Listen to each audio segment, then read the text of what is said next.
Brian Deere says that there was a difference between what was in the GP records and the Lancet, therefore that was fraud. Let me give you an example. He said that we claimed that the child's problems started after MMR vaccine, but in fact, what he found in the GP records is that the child had hearing problems about 2 weeks before the vaccine was given. And hearing problems are often an indication of evolving autism. That was his opinion. So what we put is the mother said this child was delirious. A week after the vaccine, 3 days of delirium. That was the first behavioral symptom that the mother reported to us. That was the information we had. However, when we had access to the original records during the General Medical Council hearing about us and our behavior, we went back and we checked those records. What we found was where their mother had yes, claimed that the child had hearing problems before the MMR, it said underneath, mother worried about discharge from left ear. Had an earache. Had an earache with an ear infection, more than enough reason for her to be worried about the child's hearing. But Brian Deere selectively removed the bit about the discharge and just put hearing problems. That is fraud. But when I read what he said about you, it was so flimsy and also not even correct. But now expanding on this, because the issue is we have all these autistic children. The epidemic is becoming a pandemic. It's getting more and more wild, more and more insane. More and more mainline studies are coming out, backing up and quite frankly dwarfing your findings. And now the big announcement here is Dr. Wakefield demands retraction from British Medical Journal after documents prove innocence from allegations of vaccine autism data fraud. The big development here is separate scientists, prestigious ones, they found what you found before you even found it, and you didn't even know this.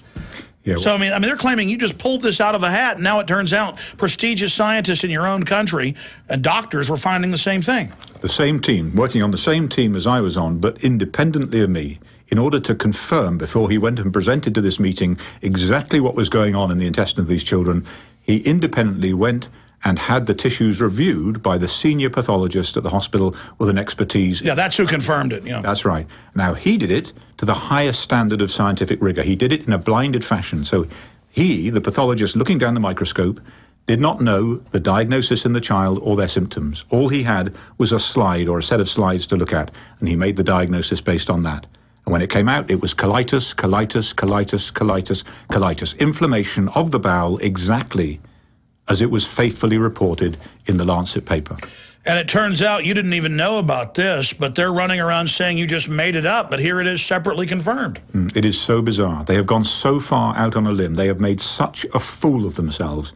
And the BMJ, the British Medical Journal, simply, I believe, did not check their facts. They went out and made these wild allegations. And the consequences for me, Alex, I can live with that. I'll deal with it, okay? But for children who have got bowel problems, who will now not get investigated appropriately because the doctors will say, well, that was all a hoax, that was all a fraud, we won't bother. Thousands of children around the world will suffer directly as a consequence of that. Yeah, but I was reading, and I've got the articles right here, Bill and Melinda Gates, the Rockefeller Foundation, they're pouring funding into vaccines being related to bowel disorders right now. I mean, that's all over the news, and there's all these other big studies coming out confirming what you've said. Well, I'm interested to hear that because so far, Bill Gates has been pouring money into making sure that every child in the world gets vaccinated and vaccinated. Well, no, but then also what I'm saying is, and then the treatment of all these burgeoning bowel problems that we're seeing. But separately, there's a lot of other scientific institutions and doctors that have found similar findings to yours. Yes, indeed. And there are people from as far afield as Poland, from Italy, from Venezuela, from Canada, from the United States of America, and independently from the UK, have found the same bowel disease that we have reported. And so it's real, it's a fact, it's a real. And the great thing is that you can treat these children. You've taken a disease that was historically a dead end. You're broken, your kid's broken, put them in a home, forget about it, move on. No, they're not. They're suffering, and they can be helped. And what's forgotten about in all of this, in this deliberate smoke and mirrors exercise of the public relations, is that the children behind this are suffering from a severe condition that can be ameliorated, can be treated, they can be helped. And that's where our attention should be focused. So now, for those that don't know, though, just getting into the science of it, I want to come back and get into some of that and also talk about where we go from here and where this epidemic is going. But the stomach, the intestines, the whole tract has more flora and fauna, more, you know, autoimmune connections, to put it in layman's terms, than any other part of the body. And so when you start getting injected with all this foreign matter, it can cause problems in your intestines. And as we all know, as you said a few weeks ago, when you get, you know, drink a bunch of beer, you feel it in your brain. The intestines and the stomach, they are massively connected to the rest of the body, especially the brain. Yeah, the way we're trained in medicine is that I'm a gastroenterologist, stick to the gut. I'm a psychiatrist, stick to the brain. No, that's not the way it works. We're one, you know, we're part of the same thing. And the gut is, in fact, the biggest immune organ in the body. 70% of the body's immune system is in the gut. It's got more neurons in the gut than you have in the brain. It's an extraordinary thought, but that's the truth. And, of course, it's where we encounter the majority of bacteria, viruses, foodstuffs, foreign antigens, foreign proteins. And therefore, the gut is key. Stay there. Let's break it down when we come back. We're spending a lot of time on the book, Callous Disregard, Autism and Vaccines, The Truth Behind a Tragedy, Andrew J. Wakefield, and, of course, forward by Jenny McCarthy. And he's working on a really big story here in the next few weeks that he's hopefully break here after he gets back from Arizona. We're going to leave it at that, probably get Jenny McCarthy here on the show to talk about that as well. But we're blessed to have Dr. Wakefield right here in Austin. But it's not just that I've read the science, read the background, read the research. I've seen all the other studies. I've interviewed other medical doctors who found the same things. I read news all day long. I see similar things coming out all over the world, but finishing up with how this hit piece got written on you, why it got written on you, and how important it is now that you've been able to dig into it and find out that it was completely manufactured. Let's get into the Brian Deere, Rupert Murdoch connection to Big Pharma. Well, there's, you know, people talk about conspiracy, and let's just put that to one side. Let's just say there's a ruthless, pragmatic effort to protect your bottom line, and that's what matters to you. Protecting policy and profit. And I think that's what we're witnessing here. And so in the UK, what we have is the Lancet, the journal in which we publish this, which is owned by the publishing company Elsevier.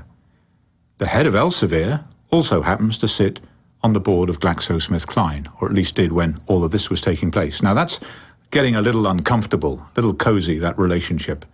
Here we have the manufacturer of the vaccine that we're calling into question, and he's in charge of the medical journal that's responsible for publishing our work and then retracting the work later on. And then we have his brother is a high court judge who dismissed the appeal of parents seeking compensation for MMR vaccine damage. Unbelievable. You know, this is all just a little too close. Well, it's a conflict of interest. It's a conflict of interest. Then we have the chairman of the panel, Dr. Kumar, who sat in judgment on me and found me guilty, who did not disclose the fact that he is a shareholder, a stockholder in GlaxoSmithKline. Now, the irony of this, Alex, won't be lost on you, because part of the case against me was conflict of interest. And here we have a conflict of interest that was completely undisclosed. And then just a few weeks after the decision of guilty against me and my colleagues, he goes out there and says we ought to mandate, we ought to force children in this country to be vaccinated. I remember that, and I saw how the media picked up on it. You could tell it was a PR drive. Then I'd read what they wrote about you, and it was hollow. There was no real allegations there. It was just kind of, and then he had a crooked toenail, and then his hair was sticking up one day, and Dr. Wakefield's not too nice, and... Yeah, I mean, it lacks substance. It really does lack substance, and it's really a contrivance that is largely... Well, it's a simple hype, just oh, that's been discredited. Everybody knows mercury's good for you. That Wakefield. Please continue. Well, mercury is a very good example, where they say there are studies after study after study that shows mercury is no problem. You've already talked about the documents that Dan Burton obtained under subpoena, showing that there was, in fact, a major problem that they managed to fudge out of the data. But the Food and Drug Administration, CDC, on record, ABC News reported on it almost a decade ago, 9 years ago. They're in the meeting going, millions have been damaged. We got to cover this up. That's right. How can we handle this in a public relations way? Not how can we help these children or prevent future children getting damaged, but how can we sell this in a way that gets us off the hook? And then the next thing they do is say, well, there are all these studies out there that show there's no problem.